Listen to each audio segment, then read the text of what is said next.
Hello, and welcome back.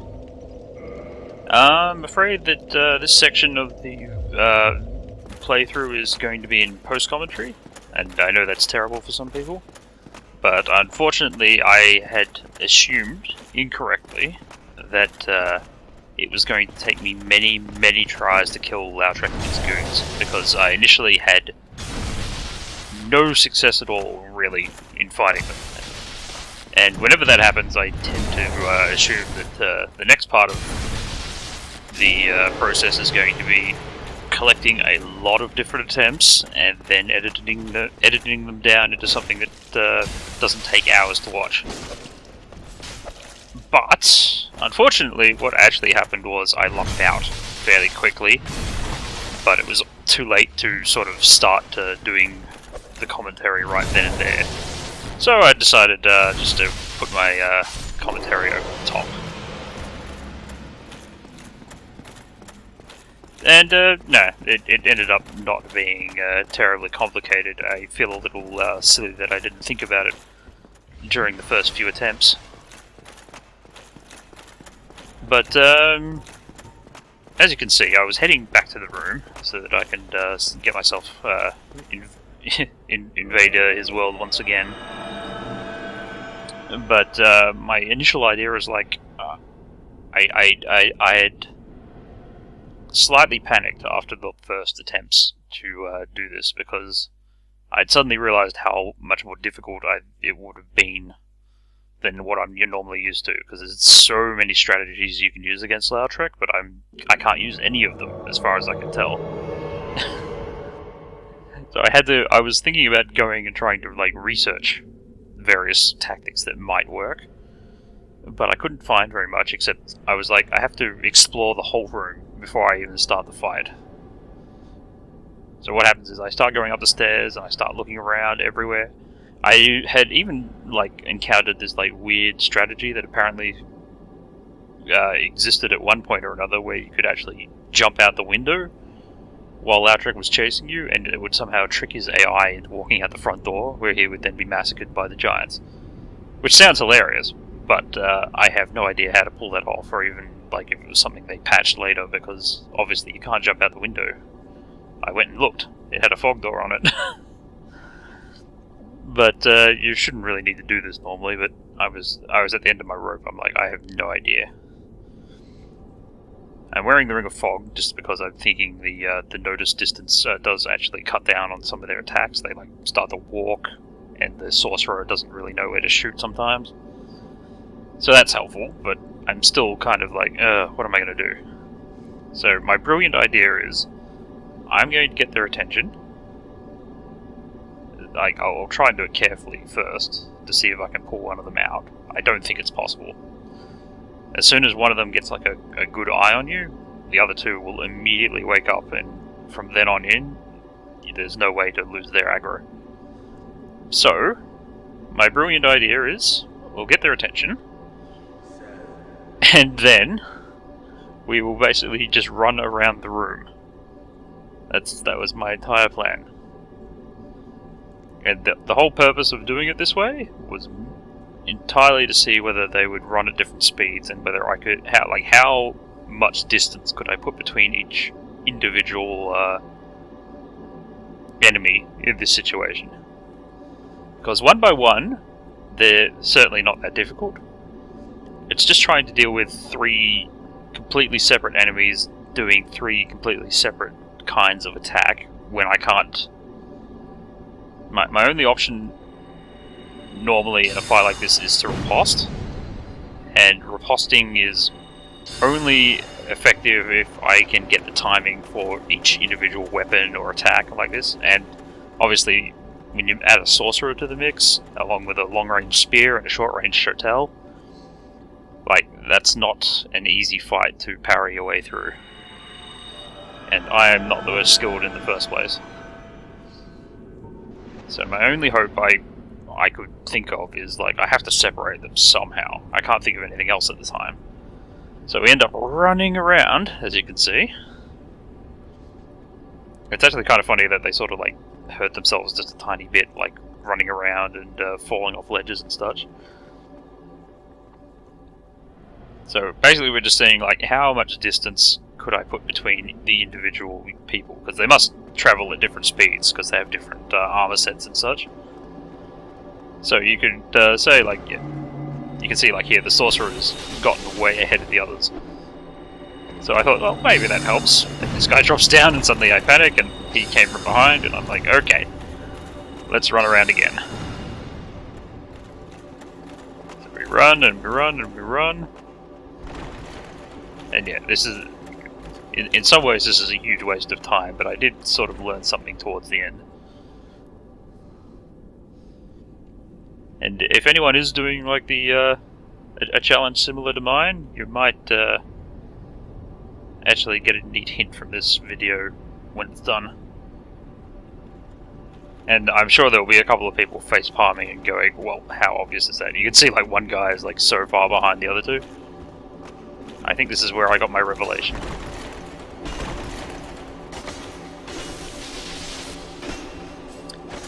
Because it's not really obvious when you're fighting them normally, but as it turns out, all three of these enemies... Now the sorcerer got behind me in this case, so it turned out bad. But did you notice there that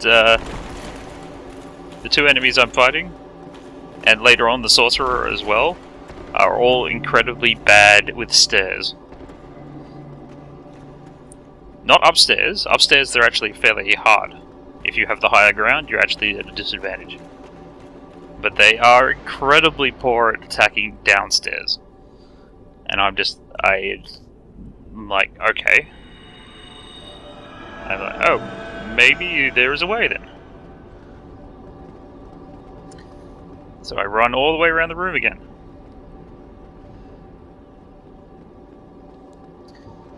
And I'm like, yes. Suddenly I'm like, yes, we've got some stairs. Let's try this again. Let's see how bad they do. They love to roll, even when there's no need for them to roll. And as you can see, like one standing in the middle of the stairs will block the other two from walking through. I really don't know why I was running there. It's possible that during this fight where I've suddenly just discovered a weakness to exploit, I'm like feeling a little nervous. So I'm probably being far more cautious than I have to be. And then, ironically enough, I throw caution to the winds towards the end, and I actually pay for it in a huge way. I just noticed the doorway to the outside was not there. I didn't notice that when I was running around, obviously, but it looks like the door was open for some reason.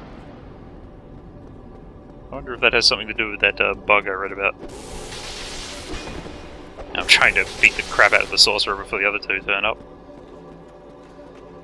But I probably should have just gone down to the stairs and done it.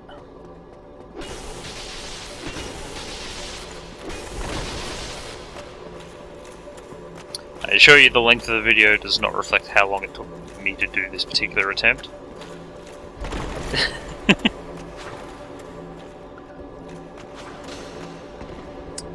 Instead, something much worse happens.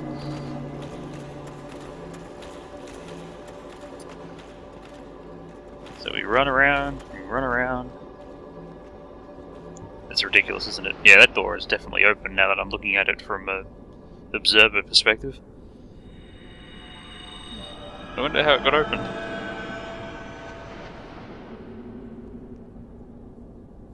Maybe it is possible to trick them into opening the door.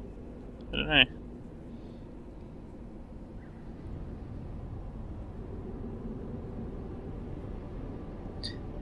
I'm wasting so much time. I doubt I would have had very good commentary for this particular section anyway, because I was just concentrating. I think here is where I became a believer. As you can see, like, they just are terrible at doing things like this. The spear guy's attacks, everyone's attacks, go directly over your head in this situation. Even when there's only two of them, they still interfere with each other. And you're like, oh yes, I'm just down to Lautrec. Surely this is it. Surely this will be the time when I suddenly proved myself worthy of the challenge. So I decided to man up and like face Lautrec in just straight up battle. And as it turns out, I'm not that bad at it when it's by himself, but I still mess it up right near the end.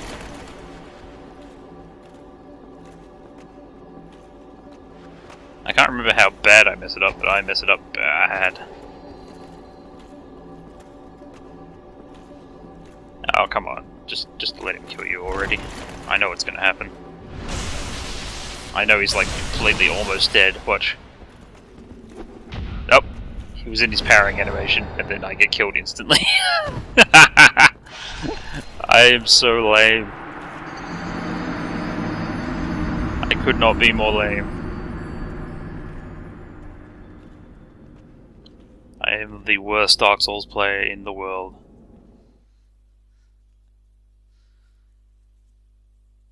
So yeah, I discovered the secret to fighting these guys when you don't have anything but Caestuses.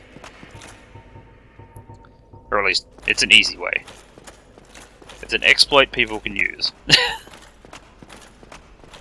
Because, you know, if I can't use pyromancy, and I can't use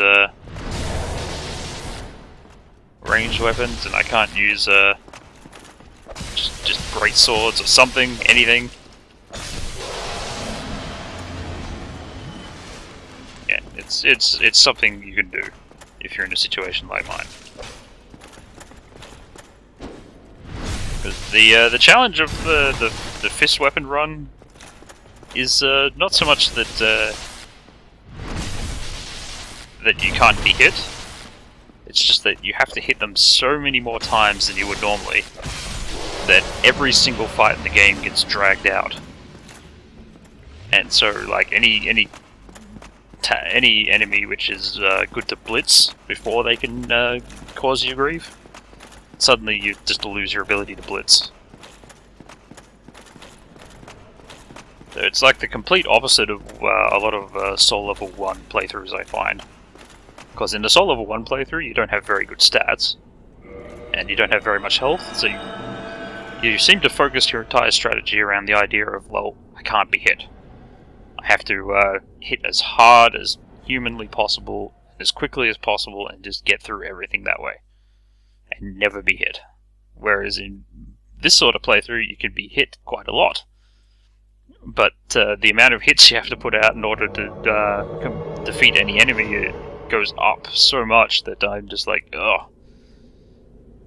There's so much more room for mistakes, and fights like this become so much more complicated than they need to be. But no, I was glad I found one tactic that would actually work against these guys, even with my setup being the way it was. As you can see, I wasn't terribly fussed anymore about when they came out. I do think the Ring of Fog might actually have been helping, though, because even when you're fighting on the stairs, the Sorcerer dude might occasionally throw a spell down. It's probably the one move he still has that actually works properly. But when you have the Ring of Fog on, I have a weird feeling like he doesn't acquire you as a target quite as often as he would otherwise. And it can't hurt, because there's really no other equipment needed for this particular section. I can't think of another ring that would give you that much of an advantage. So you may as well bet on it. You'll see I do immediately, like I got hit there, but like I am immediately much more courageous. He throws a spell down, and that hurts, so I end up running away. And I'm just like, okay, maybe I'll try that again after Mr. Wizard goes away. No, I thought that that first exchange went better this time, but apparently it did not, and I ended up running around the room again. It does buy time for healing miracles, which is useful in a situation like this.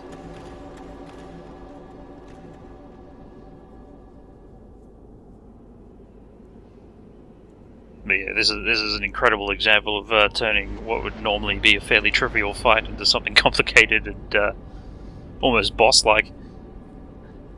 Takes a lot of time and running around in order to complete it.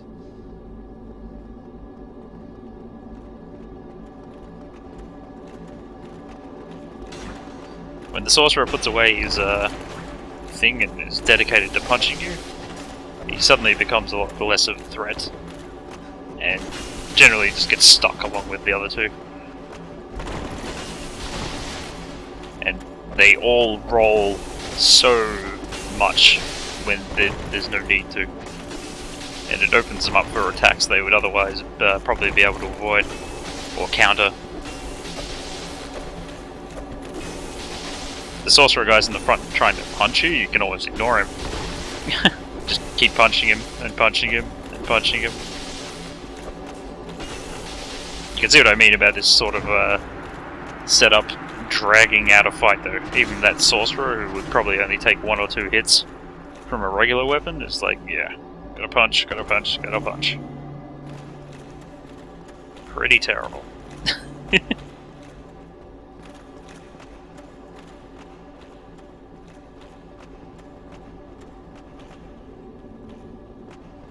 I guess I ended up just taking one out and then circling around the room again, making sure they were following me in the right direction.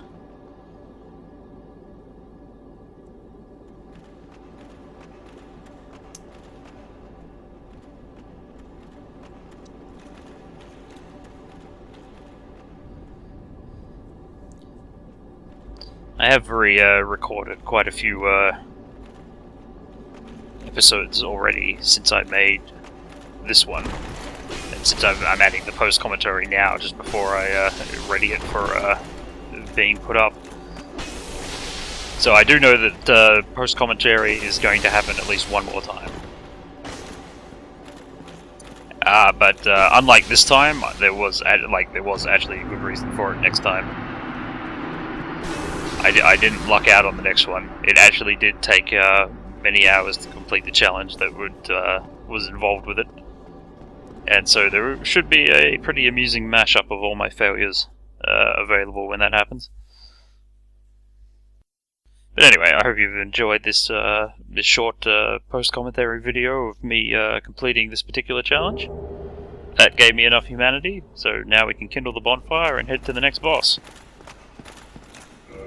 So yeah, I'll see you guys in the next video, where we'll be back to normal commentary for at least a little while.